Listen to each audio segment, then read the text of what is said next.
Right, so premise for this has been like I've slipped the heel and he's not got the heel hook grip, but like I'm in a position where I need to think about escaping. So he's on his elbow and he's he's generating back pressure on my toe. That's still really a vulnerable position, right? The one thing I want you to get out of the habit of doing is just having your elbow fucking where it's comfortable over there, because that's a fucking piece of piss for me to do stuff like that, right?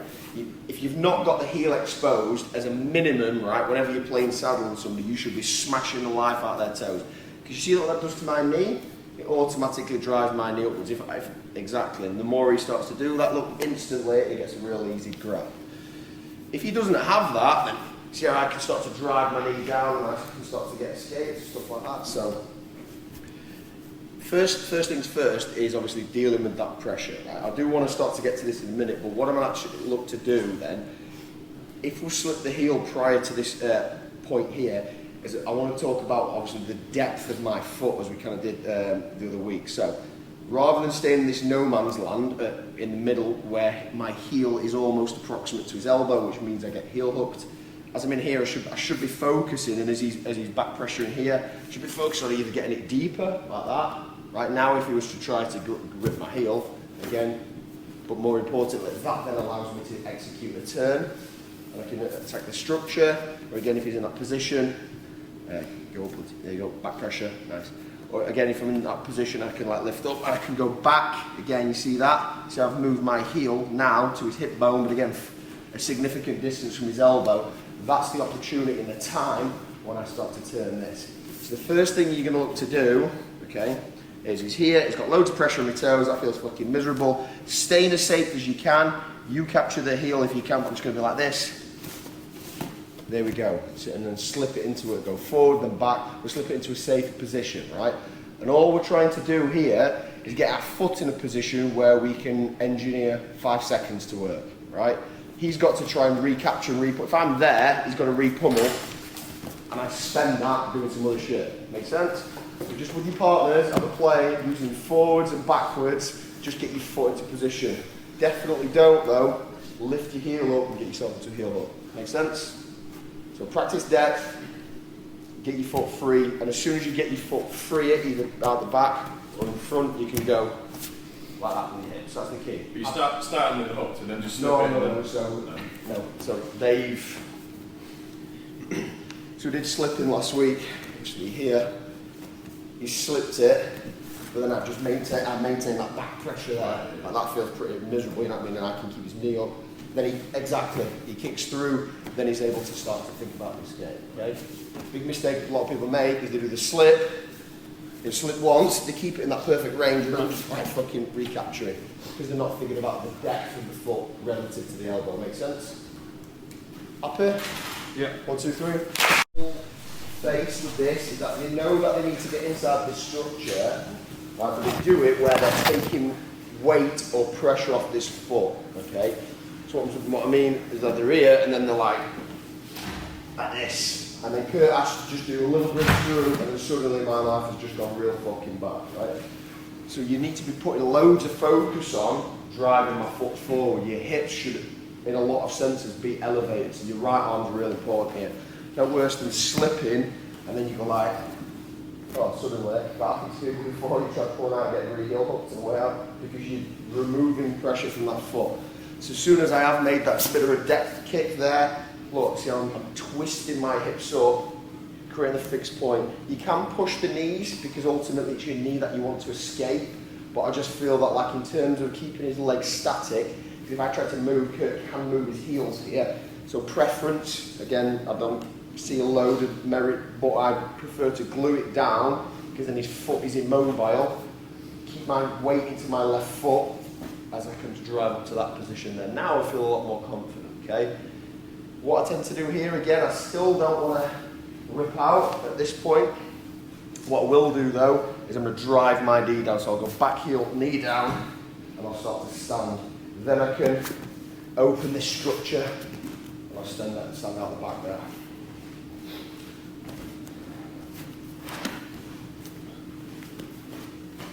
Nice. So, jump on there, hit a slip, I'm not rushing, she's got elbow pressure, so I'm going to go tight this time, beautiful. Forward, down to there. that one, knee down, and then you see I'm keeping the weight driven that way off this, then I can work this free here. Or if at this position, if you feel confident, that's when I would start to go to the knee, and then I'll sit back, and I feel pretty confident at this point. I'm not going to get heel hooked, kicking out whatever I can. Make sense? Simple. The key detail I want you to pick up, forward pressure on the foot. Don't make that mistake of trying to like loop your leg in or sacrificing pressure on your attacked foot just to get inside here or push it. Make sense? So like that all the time. Okay? Say again. Say that again, brother. You know when you start coming up, Yep. you pin that bottom leg with the other hand. Is that necessary or just a preference? Yeah, the reason being, like if I'm Kurt, I'd like some kind of pressure in here because again, ultimately my knee escaping outside here is the objective, right? But I find that if I'm pressuring here and I'm moving around and he can like continue to back heel, I've just created a larger problem because my hips have only got so much articulation, you know what I mean? So it's in my interest to be like this, gluing it, and then you see I can... Oh, no, sorry, not the hand. The other leg, because on the other time with your right hand. Don't fucking look so stupid, mate.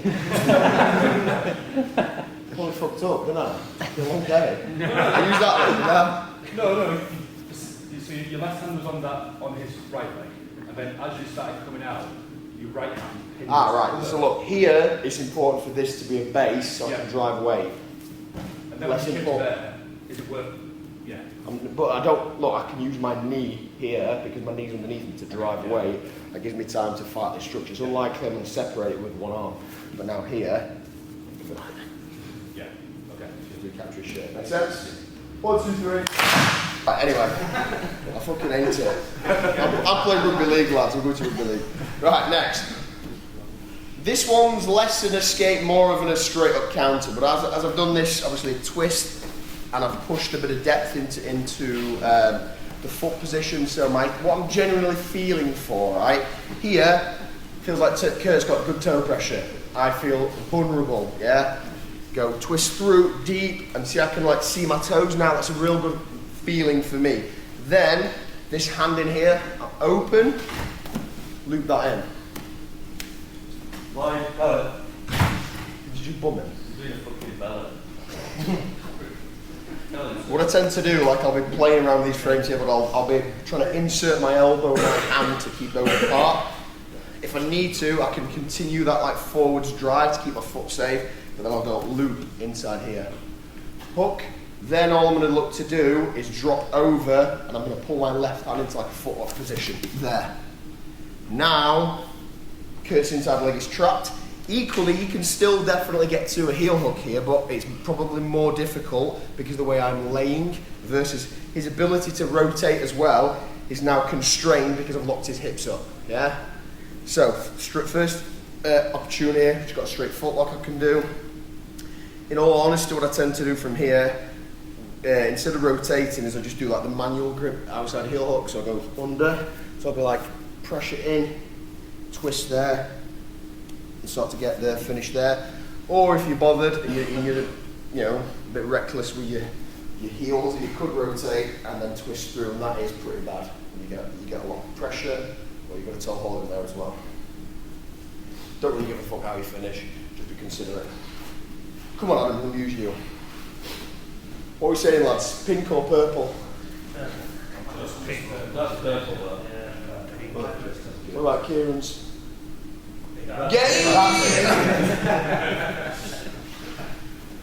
So look, here, I've got to that position, I've gone deep, I can get my toes, I'm feeling a little bit okay.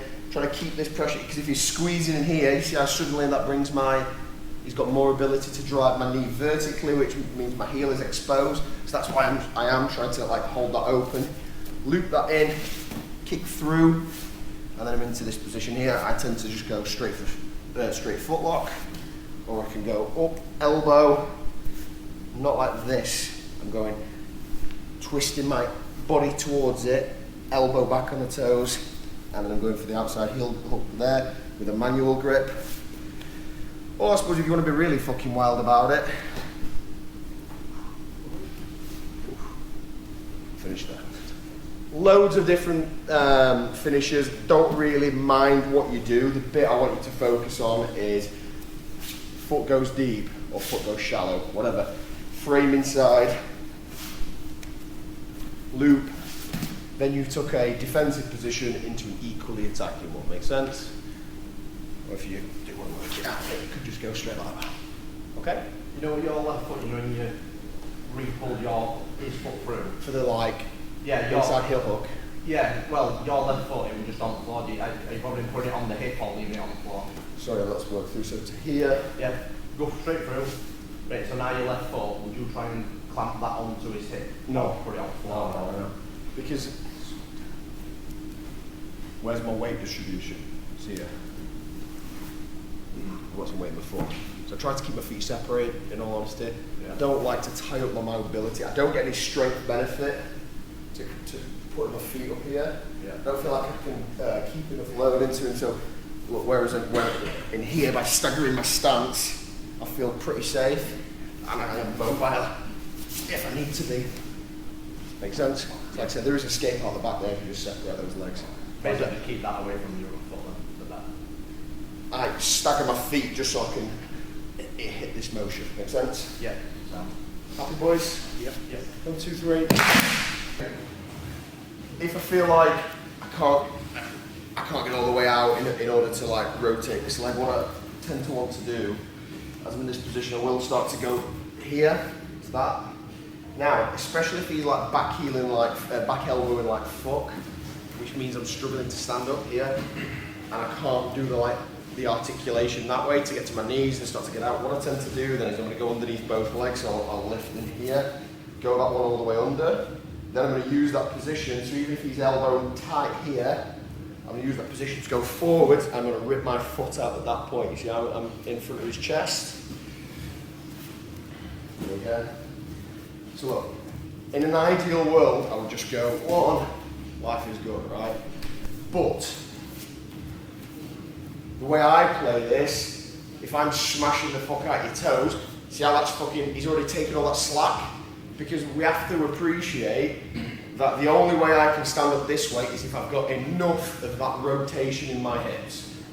If he's back elbow there, my level of hip flexibility I can't achieve, it's fucking gone. So I need to address something different, right? So I'm trying to keep my foot safe, get this one in the game here, then I'm going to grip the bottom one, holding that up, insert my second foot underneath.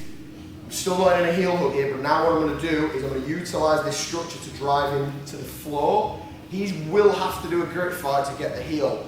At the point he goes for that, I extract my foot, pulling it, trying to put it in the middle of his chest. Huge far. Here. But, heel hook me, Aaron. Heel hook me. And I'm out. Okay? So this is not on high on my list of what I would do, but if I'm up against somebody who's a great leg lock and he's smashing the fuck out my toes, beautiful. See, all that slack's gone. This way's gone.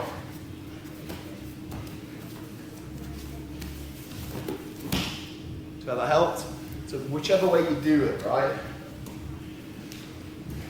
If you can go out and all the way under, great. You might not even need to. Go again, triangle. That's fucking horrid. Pick this thing up, underneath that, drive, hip, and then I'm pulling all the way out as I get into that, like, you know, that shoulder and neck position. The timing of it, that's it. Watch my arm's ability to catch the heel hook. Heel hook, there. As I hit there, he has to like lift himself up. So there's the second or two when I hit that pull because he can't move his arm because he's here. You see that? My ability to move my arm, right, is really, really slim. So as he gets to that point and he has to come up here, that's when he gets his arm free again. So as I make that rotation, driving him through with that second leg, that's when I go pull. Make sense? One more. Like I said, this is the nuance when he smashed my toes, all the hip flex is gone, shit, open that. There. That's the simplest way of doing it, okay? Then I'm into a slightly better position. He's still trying to find my heel, but then I've got I've got posture, and I can start to get out of the back. Make sense? 1, 2, 3.